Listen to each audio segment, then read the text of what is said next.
I wouldn't have expected to say this a year, 2 years, 3 years ago, but right now is the most I've enjoyed watching Raw in literally years. Now, whether that's because of WrestleMania season or the fact that the face of the company they're trying to push right now, Drew McIntyre, is someone I can really get behind. I really enjoy seeing him succeed, and he's legitimate. Whether it's because of that with Drew McIntyre, whether it's because of the storylines they got going on Raw with this Monday Night Messiah thing with Rollins, Joe, and the AOP, which I'm actually liking most weeks. Like, granted, some of the stuff they do doesn't make the most sense, and that's the theme with Raw. Like, if you really break the show down segment by segment, match by match, there's something wrong with pretty much everything they do tonight. But because of WrestleMania season, because I'm just enjoying the shows a bit more, I'm letting things slide, and the shows are much more entertaining to watch from start to finish. Now, granted, I'll say this always, 3-hour Raws, that's too much. 3 hours is excessive, but on the whole, tonight's show, it wasn't bad. Matter of fact, I thought it was actually a good Raw. Now, the Raw after the Royal Rumble, last night's Rumble show, I was full of praise for because it had everything, that show. Had a few mediocre matches, had a bad match, it had an amazing Rumble, a good women's Rumble with a whatever ending. Tonight we get to Raw. Obviously, as you can see on screen, Drew McIntyre, Charlotte Flair, it's all about them saying who they're going to face, which is pretty damn obvious if you have two brain cells to rub together who they're going to face. So for Drew McIntyre, it's obvious McIntyre is heading towards Brock Lesnar. If you watched the Rumble last night, and if you have two brain cells to rub together, you'll realize you're not going to have Drew McIntyre change brands, go to SmackDown, and face The Fiend. It's going to be Brock Lesnar, so that was Drew's announcement. So McIntyre, Brock Lesnar set for WrestleMania. I can't wait for that. When I see those two guys, I think legit, credible. When I watch Brock Lesnar and Drew McIntyre, and people walk in the room and see me watching that, I'm not embarrassed to watch pro wrestling. Whereas when you have when there's Dolph Ziggler on my screen against The Miz, or Dolph Ziggler against Daniel Bryan, they're just these kind of midgets, rolling around with each other. It's kind of embarrassing. Whereas Brock Lesnar versus Drew McIntyre, they're legit guys who look dominant, very credible. You think, oh, both those guys could just beat everyone up. So that's going to be a marquee match. Hopefully that actually main events WrestleMania. If McIntyre versus Brock is the main event, I'll be thrilled. And from here, Charlotte Flair, she made her announcement tonight. Not too much surprise here. Okay, Charlotte Flair, she's currently a heel, I think. Which is the thing with Charlotte Flair. BC Amplified made this point today, and I think it's fully correct. What is Charlotte Flair? The company themselves don't know. She was a face with Becky Lynch, then she was a heel, and then she was a tweener, and then a face, then a heel. She changes everything. She's like the Big Show in that regard. You never really know what you'll get from Charlotte Flair, so I think Charlotte's a heel right now. That's what the vibe I'm getting. And of course, she's on Raw.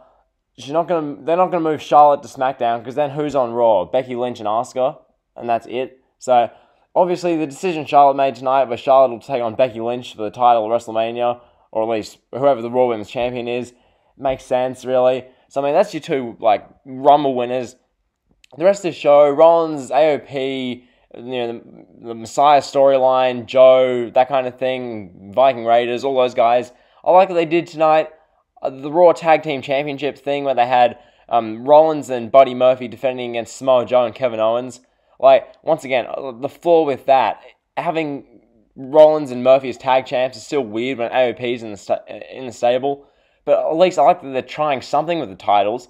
These are the same titles that Braun Strowman and a 10-year-old won at WrestleMania 34.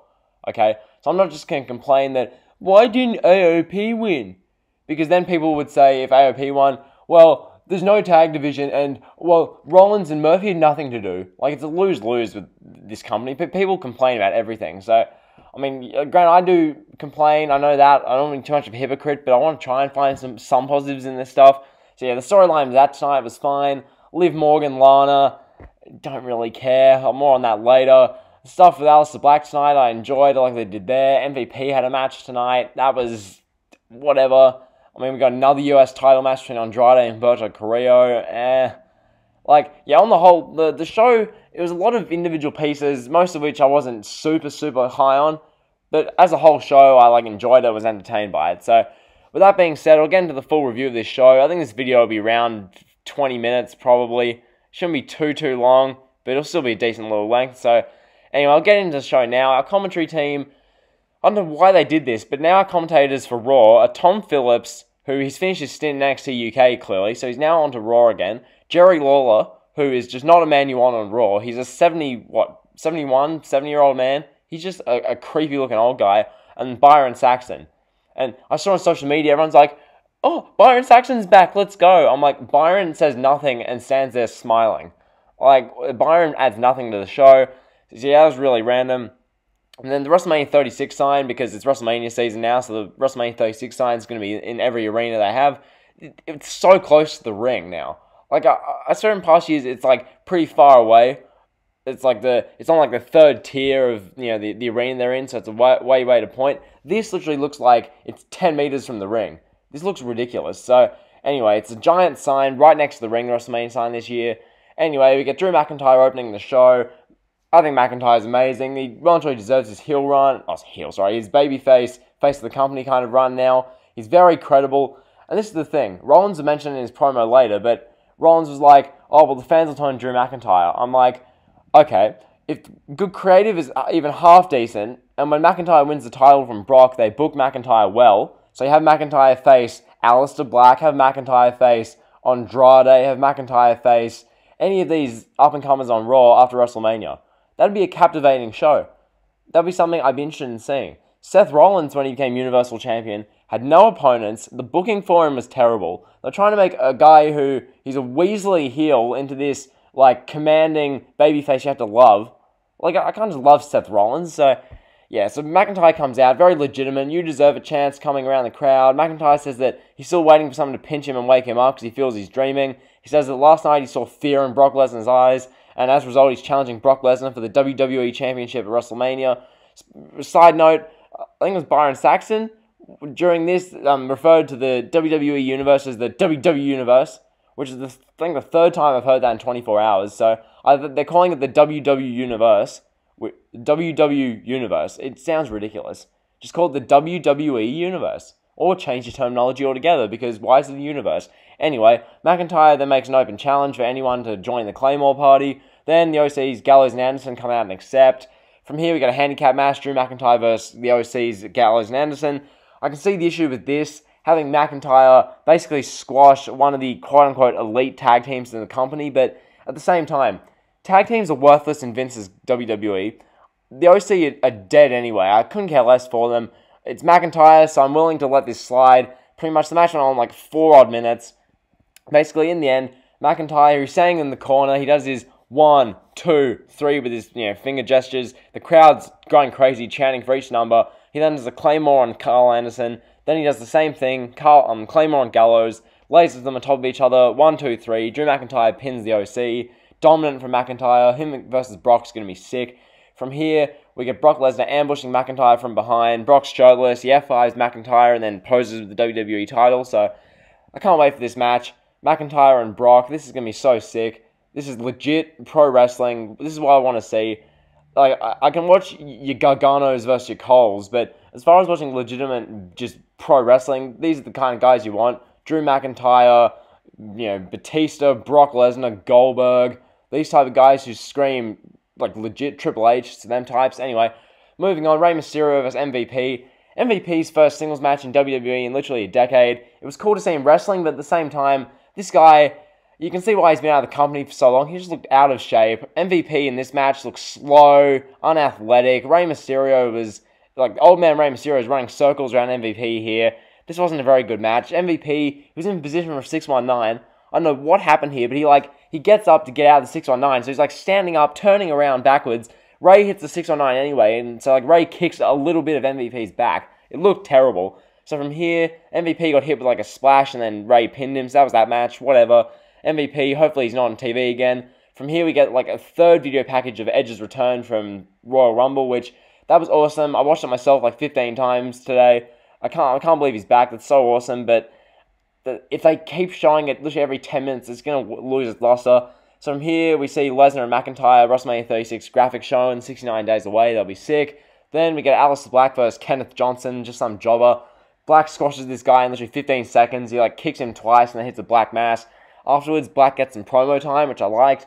He says that his elimination last night was no one's fault but his own. He then says that he'll pick fights with the locker room from now on, as opposed to them picking a fight with him. So that's cool. Hopefully Alistair Black goes after the United States Championship now, because he's a babyface, Andrade's a heel. That dynamic works, and that'd be a cool program you can run for like 6 to 8 weeks before WrestleMania.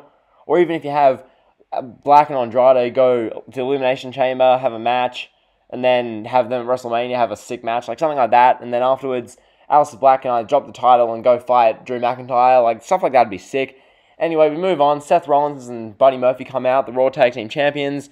Rollins praises Drew McIntyre, and he gets a good pop because McIntyre's so over now. Then Rollins says the fans are idiots and hypocrites because they'll turn on McIntyre in a few months.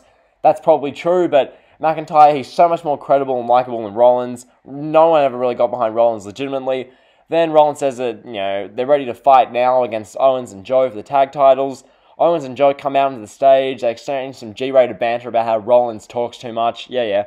Then Kevin Owens says, we're not idiots. You want to fight us now, but in previous weeks you run away from me, like us, Owens and Joe. So where's AOP? So basically, we get Rollins being like, I promise they're not here. And then they show AOP, Akam Razor. They're standing in like their, Rollins' private locker room on a Titantron. So we see them. Then they say something to Owens. And then we see Owens say, okay, so now we know where they are. You get Viking Raiders assaulting Akam and Razor. So the two tag teams are fighting backstage. Referees are involved. This leads to them having the match after commercial. So we open the second hour. Tag team match for the Raw Tag Team Championships. Seth Rollins and Buddy Murphy defending against Kevin Owens and Samoa Joe. This is a pretty good match. I mean, as far as Monday Night Raw matches go and tag team matches, it's one of the better ones you'll see. Pretty good. Got a mid-match commercial went for literally 5 minutes. Took you right out of the match, but I mean, it was good for what we got. Buddy Murphy had a cool suicide dive, before the mid-match commercial. Rollins and Murphy were in control for a bunch of this match. Samoa Joe was kind of taken out for a little bit. Kevin Owens, after the commercial, he fought out of some Buddy Murphy offense, kicked him in the nuts just about, hit him in a DDT. The match itself, as I said, was good. The ending didn't really surprise me that much. Like, what they did, I understand. So, basically, they had, as I mentioned, Samoa Joe got taken out earlier in the match. So, it was a 2-on-1, Murphy and Rollins against Kevin Owens. Owens put up a good fight for like 5 to 7 minutes. Eventually, it was too much for Owens. Owens hits a stunner on Rollins, and Murphy rolls up Kevin Owens. 1, 2, 3. So, that's your winner. They're your winners. The tag team champions. Seth Rollins, Buddy Murphy retain. Good for them. Didn't expect a title change here, and the way they booked it made sense. So, I was all good with this. It's going to be interesting to see how they move this on next week. Maybe an 8-man tag with Viking Raiders, Joe and Owens against Rollins, Murphy, and AOP. So, that'll be good. From here, we get yet another recap of the Edge thing last night. Like, the only thing I was looking forward to was Edge's segment tonight. I didn't need to see the recap over and over. Like, WWE managed to try and diminish everything by just watering it down. It's disappointing. Anyway, we from here go to Becky Lynch backstage. She's interviewed about retaining the Women's Championship, and she basically says that now she calls the shots because she's defeated everyone in the division. It's like, okay, Becky, we're all sick of you, and we know that Charlotte's going to beat you at WrestleMania, so no one cares to see that. The question is whether Becky defends the title at the Elimination Chamber. I'm interested to see whether she even gets a defense up. Like, because who's left for Becky to face? Kairi Sane in the pay-per-view? Like, they're not doing that. So, yeah, that was Becky Lynch's interview, and then she's wearing some jacket that says she's the GOAT. Whatever. She's not by any means. And then from here, we get the US Championship match, Humberto Carrillo versus Andrade. I'm just sick of these two fighting. Like, literally, why are they fighting? This was never explained. Because Humberto Carrillo has lost near enough every match since he's been on Raw. He lost to Styles over and over. He lost a match to Rollins. He's lost to Andrade. He's lost to Ricochet. He's lost to everyone. And here, the match goes like 12 minutes, and then they do an ending where Carrillo's like covering Andrade, and then Zelina Vega jumps in, causes a DQ. So, even though Andrade's beaten Carrillo literally 3 times, now all of a sudden, Zelina Vega has to cause a DQ for some reason, and then afterwards, Humberto Carrillo looks all angry. It's an angry babyface assassin, and then Carrillo hammerlock DDTs Andrade on the floor, so on the cement. So that was the segment. Zelina Vega's carrying on like, Andrade's been killed. Whatever. And the fact is, they can use this to drag the storyline out another few weeks. Like, if they have this match at the Elimination Chamber in Saudi Arabia, I swear to God, the avenue to go is Alistair Black versus Andrade. But it doesn't look like they're going to go with that. Or maybe they will for WrestleMania. I don't know. I just want to see Alistair Black for the mid-card championship on Raw, which that'd be great. having Alistair Black and Drew McIntyre as champion, and then Alistair Black ends up fighting Drew McIntyre. That'd be sick. Anyway, from here, we get another commercial break, and then afterwards, you get Charlotte Flair addressing her, winning the Rumble and what she'll do. I mean, I said earlier in the video, this is very predictable what she was going to do here. The chances of her moving to SmackDown to take on Bayley for the SmackDown title when one, SmackDown's irrelevant anyway, two, you need people on Raw. Like, it was obvious what they were going to do here. Basically, Charlotte, she says that she's the queen and she'll announce when she wants, not tonight. So that's literally what we got. Even though she's going to take on Becky Lynch, because who is Becky Lynch going to face at this point? Because outside of Charlotte Flair, what's the option? Shayna Baszler, they should have, but they're going to do Charlotte, Becky probably. I don't know. Whatever they do, Charlotte will take on the Raw Women's Champion, I feel like. Anyway, from here, the Kabuki Warriors come out, and we literally get this long-winded match between Asuka and Charlotte Flair. Once again, pretty good match. I was entertained for the most part watching it. But when you think about it, this isn't building up a division. This isn't making me say, oh, the women's division is great, because this is one of literally like 2 or 3 matchups you can do. When you have literally Asuka, Becky, and Charlotte, with Kairi Sane as well, as your division. No Natalya, no Sarah Logan, no Ruby Riott, no Shayna Baszler, no nothing. This is your division. So that's what we got there. Then we had the Street Profits backstage. Oh, sorry. First off, that Charlotte-Asuka match ended in a BS DQ. Kairi Sane just jumped in and started beating up Charlotte. So it's a second straight match ending in DQ. I don't love that. Then you go backstage to the Street Profits. They're just dancing around. Some woman was with them. I should probably know who that is, but I had it muted. I wasn't really paying attention because I don't really care. So, I mean, from there, we moved on with the show. I'm just going to blast through the rest of this until I get to the Edge segment, basically. We had Mojo Rawley in the 24/7 title. No Way Jose came out. In the end, R-Truth won the 24/7 title. And then I didn't really care. I hardly watched this because it's 24/7 title. That title should be burned, pissed on, and tossed in a river and never be seen again. Anyway, from here we got Liv Morgan versus Lana. To say I cared or paid attention to this, I'd be lying as well, so whatever. Then we got an Eric Rowan squash, fine. So, this third hour of the show, the show kind of tailed off, really, after, the first, hour and a half. As soon as Humberto Carrillo's match with Andrade came on, this show just nosedove, because Drew McIntyre stuff, I love that. Alistair Black, that was all good. Rey Mysterio and MVP even, that was fine. Rollins and the tag titles, I was happy with. The stuff with Carrillo and Andrade, I was fine with. And then, the Charlotte and Asuka match, and then this third hour just bombed outside of this ending segment. So, finally, get to the main event segment. Edge, this is his big thing. They built this up all night. We get Edge on Raw, basically. Edge makes his entrance to an incredible reaction. This, just like last night, very nostalgic. It wasn't as emotional because last night was actually a match. This was just Edge cutting a promo and whatnot. So Edge comes out, he says, he branches, his whole promo is about grit and going out on his terms. And he got all the chants, you deserve it, welcome back, thank you Edge, all those chants. So that was really good, really entertaining. Edge's promo here, go out and watch it if you haven't seen this show. He's really very heartfelt, very genuine, really good promo. The crowd was so engaged with it. And throughout this whole time, I'm thinking to myself, Edge and Drew McIntyre have saved Raw for me, because if it wasn't for these two, I would not care less about anything on this show. So yeah, Edge is talking about how last night he saw some new faces, some old faces, Randy Orton being an old face of note. So then Randy Orton comes out, because Randy Orton says that when he was in tough times in 2006, Edge came to him and they formed a partnership and a friendship that saved Randy Orton. So then they tease the prospect of bringing back Rated RKO. And then, boom, Randy Orton RKO's Edge, which, that was just excellent. Great stuff with that. From there, Randy Orton this was classic heel Randy. This was incredible how they did this. They had Randy Orton hit Edge with a chair over and over again. So Randy Orton is just, toying with Edge here to close the show. Commentary's doing somber commentary.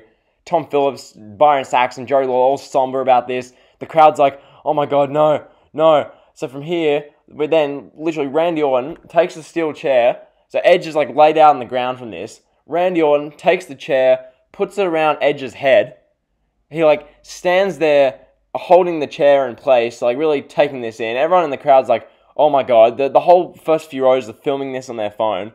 This was nuts. Randy Orton, then, his facial expressions were amazing during this. Really he's really deep, having this inner struggle with himself. He goes up to the middle rope. He's like talking to himself of whether to do this. He gets down, takes the chair out, doesn't do anything. Orton goes to ringside. Then he snaps again, runs to ringside, grabs another chair, puts that in the ring, gets another chair. And then, Edge is the chair, Edge's head. Orton, sadistically stands over Edge, hits him in the head with the chair. Well, he doesn't really. It was a work. He didn't hit him in the neck, but they worked this really well. So it was really, really compelling. So that's how you ended Raw. Randy Orton doing a vile heel act.